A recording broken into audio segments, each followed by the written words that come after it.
ZEE5 ಇರುವಾಗ ನೀವು ನಿಮ್ಮ ನೆಚ್ಚಿನ ಶೋಗಳನ್ನ ಎಂದಿಗೂ ಮಿಸ್ ಮಾಡಿಕೊಳ್ಳುವುದಿಲ್ಲ. ಅದು ಸಂಪೂರ್ಣ ಉಚಿತವಾಗಿ. ವೆಲ್, ಯಾವ ಪೊಲೀಸು ಕಂಪ್ಲೇಂಟು ಏನು ಬೇಕಾಗಿಲ್ಲ.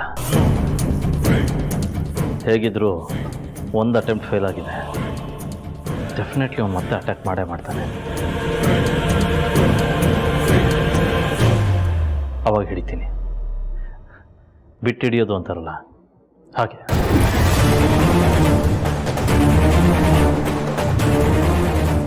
ಏನು ಯೋಚನೆ ಮಾಡಬೇಡ.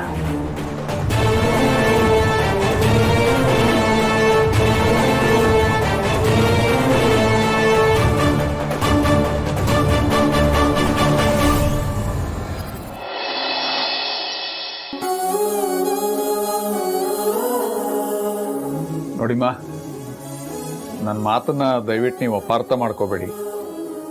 ನಿಮ್ಮ ಜಾಗದಲ್ಲಿ ನಾನು ನನ್ನ ಹೆಂಡತಿ ಇದ್ದಿದ್ರು ಇಷ್ಟು ಕೇಳ್ಕೊತಾ ಇರಲಿಲ್ಲ.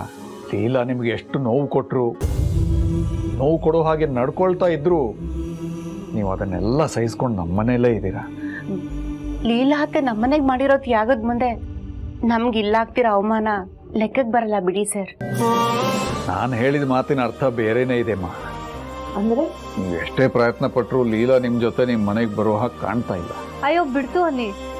ನಾವು ಶಬ್ದ ಮಾಡಿ ಬಂದಿದ್ದೀವಿ ಲೀಲಾ ಅತ್ತೆನ್ ವಾಪಸ್ ಕರ್ಕೊಂಡು ಹೋಗ್ತೀವಿ ಅಂತ. ನಾವು ಖಾಲಿ ಕೈಯಲ್ಲಿ ಹಾಗೆಲ್ಲ ಹೋಗಲ್ಲ. ಮಾತು ನನಗೆ ಅರ್ಥ ಆಗುತ್ತಮ್ಮ. ಆದರೆ ಲೀಲನ್ನ ನಾನು ಚಿಕ್ಕ ವಯಸ್ಸಿಂದ ನೋಡ್ತಾ ಇದ್ದೀನಿ. ಕೆಲವು ವಿಷಯದಲ್ಲಿ ಅವಳಿಗೊಂದು ವಿಚಿತ್ರ ಹಠ. ಅವಳು ನಿಮ್ಮ ಮನೆಗೆ ಬರಬೇಕು ಅಂತಿದ್ರೆ ಇಷ್ಟರಲ್ಲಿ ಬರಬೇಕಾಗಿತ್ತಮ್ಮ. ನೀವು ಇಷ್ಟು ಸಲ ಕೇಳ್ಕೊಂಡ್ಮೇಲೂ ಅವಳು ಬರೋದಕ್ಕೆ ಒಪ್ತಾ ಇಲ್ಲ ಅಂದ್ರೆ ಅವಳು ನಿಮ್ಮ ಮನೆಗೆ ಬರಲ್ಲಮ್ಮ.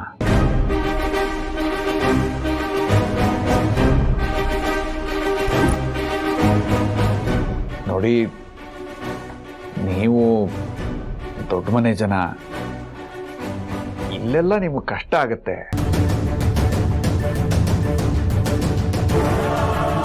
ನಮ್ಮಿಂದಾಗಿ ನೀವು ಕಷ್ಟಪಡೋದು, ನೋವು ಅನುಭವಿಸೋದು ನನ್ನ ಕೈಯಲ್ಲಿ ನೋಡೋಕ್ಕಾಗಲ್ಲಮ್ಮ. ಅದಕ್ಕೆ ದಯವಿಟ್ಟು ನೀವು ನಿಮ್ಮ ಮನೆಗೆ ಹೊರಟ್ಬಿಡಿಮ್ಮ.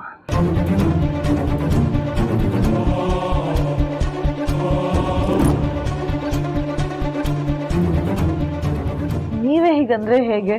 ಅವರನ್ನು ಒಪ್ಸಿ ನಮ್ಮ ಜೊತೆ ಕಳಿಸ್ಕೊಡ್ತೀರಾ ಅಂತ ಅಂದ್ಕೊಂಡಿದ್ವಿ. ಆದರೆ ನೀವು ನಿರಾಸೆ ಮಾಡಿಬಿಟ್ರಿ. ನಿಮ್ಮನ್ನು ನಿರಾಸೆ ಮಾಡೋ ಪ್ರಯತ್ನ ಅಲ್ಲಮ್ಮ. ಆದರೆ ನಿಮ್ಮ ಪ್ರಯತ್ನ ವ್ಯರ್ಥ ಪ್ರಯತ್ನ ಆಗೋದು ಬೇಡ ಅಂತ ಅಷ್ಟೇ. ಈಗಷ್ಟೇ ಅತ್ತೆನ ಅರ್ಥ ಮಾಡ್ಕೊಂಡು ಒಂದಾಗಿದ್ದೆ. ಆದ್ರೆ ನನ್ನ ಹಣೆ ಬರ ಸರಿ ಇಲ್ಲ. ಅವ್ರ ಜೊತೆ ಬದುಕಬೇಕು ಅನ್ನೋಷ್ಟರಲ್ಲಿ ಅವ್ರು ಇಲ್ಲಿಗೆ ಬಂದ್ಬಿಟ್ರು. ಆದ್ರೆ ನಾನ್ ಸುಮ್ಮನೆ ಇರೋದಿಲ್ಲ. ನಾವ್ಯಾರೂ ಸುಮ್ಮನೆ ಇರೋದಿಲ್ಲ. ಅವರು ನಮ್ಮ ಜೊತೆ ಬದುಕಬೇಕು. ನಮ್ಮ ಮನೆ ಅವರಿಂದ ಬೆಳಗ್ಬೇಕು. ಅತ್ತೆ ಜೊತೆನಲ್ಲೇ ನಾವು ವಾಪಸ್ ಹೋಗೋದು. ಅಯ್ಯೋ, ಇಲ್ಲಿ ನೀವು ನನ್ನ ಮಾತು ಕೇಳ್ತಾ ಇಲ್ಲ, ಅಲ್ಲಿ ಅವಳು ನನ್ನ ಮಾತು ಕೇಳ್ತಾ ಇಲ್ಲ. ನಾನು ಏನು ಮಾಡಲಿ ದೇವ್ರೇ?